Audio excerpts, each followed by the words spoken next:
আলহামদুলিল্লাহি নাহমাদুহু নুসাল্লি আলা রাসূলিহিল কারীম আম্মা বাদ আউযু বিল্লাহি মিনাশ শাইতানির রাজিম বিসমিল্লাহির রহমানির রহিম ইয়া আইয়ুহাল্লাযীনা আমানুত্তাকুল্লাহা হাক্কা তুকাতিহি ওয়া লা তামুতুন্না ইল্লা ওয়া আনতুম মুসলিমুন।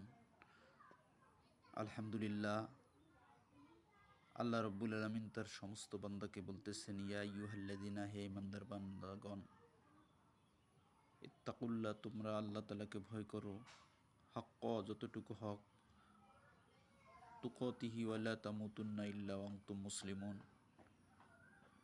আল্লাহর যতটুকু হক ততটুকু আল্লাহ তাআলাকে ভয় করো, ওয়ালা তামুতুন্না ইল্লা ওয়া আনতুম মুসলিমুন, আর মুসলমান না হওয়া পর্যন্ত তোমরা মৃত্যুবরণ করো না।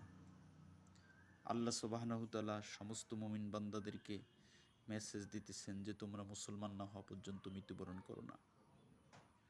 সুতরাং বর্তমান যে প্রেক্ষাপটে আল্লাহ সুবহানাহু তাআলার মুমিন মুসলমান বান্দা হওয়া খুবই কঠিন। যুবক ভাইদের উদ্দেশ্যে বলবো যে এই যুবক বয়সটাকে কাজে লাগাই।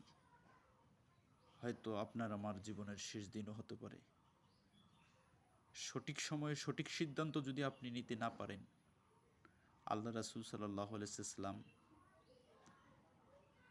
তিনি তার সমস্ত বান্দাদেরকে, যুবক বান্দাদেরকে বলতেছেন যে ওই বয়সটা, যৌবন বয়সটাকে তুমি কাজে লাগাও বার্ধক্য আসার পূর্বে, সময়কে কাজে লাগাও সময় শেষ হওয়ার পূর্বে, হায়াতকে কাজে লাগাও হায়াত শেষ হওয়ার পূর্বে। সুতরাং এই যৌবন বয়সে সঠিক সময়ে সঠিক সিদ্ধান্ত নিয়ে আল্লাহ সুবহানাহু তাআলার পথে আসো, ইসলামের পথে আসো, দ্বীনের পথে আসো। সঠিক সময়ে বিবাহ বন্ধনে আবদ্ধ হয়ে আল্লাহ রাসূল সাল্লাল্লাহু আলাইহি ওয়াসাল্লামের সুন্নতকে জারি রেখো। যে যুবক ভাইদের উপর বিবাহ ফরজ হয়ে গেছে, সম্পদ থাকা সত্ত্বেও যারা বিবাহ করতেছে না, আল্লাহ রাসূল সাল্লাল্লাহু আলাইহি ওয়াসাল্লাম যাদের সম্পদ নাই তাদের ব্যাপারে আল্লাহ রাসূল সাল্লাল্লাহু আলাইহি ওয়াসাল্লাম তাদেরকে রোজা রাখতে বলেছেন, যে যাদের সম্পদ নাই তোমরা রোজা রাখো। আর যাদের সম্পদ আছে, স্ত্রীকে ভরণ পোষণ দেওয়ার মতো সামর্থ্য আছে, তদাবি বিয়া করতেছে না, এটা ওই লোকগুলো আল্লাহ রাসূল সাল্লাল্লাহু আলাইহি ওয়াসাল্লামের সুন্নতকে অবমাননা করতেছে।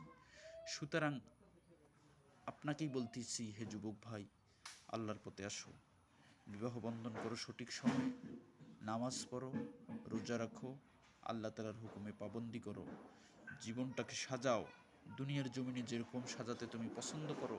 আখেরাতের একটা জিন্দেগি আছে, ওয়ালাল আখিরাতু খায়রুল লাকা মিনাল উলা, যে আখেরাত দুনিয়ার থেকে, যে আখেরাতটা আল্লাহ তাআলার কাছে প্রাধান্য গ্রহণযোগ্যময়, ওই আখেরাত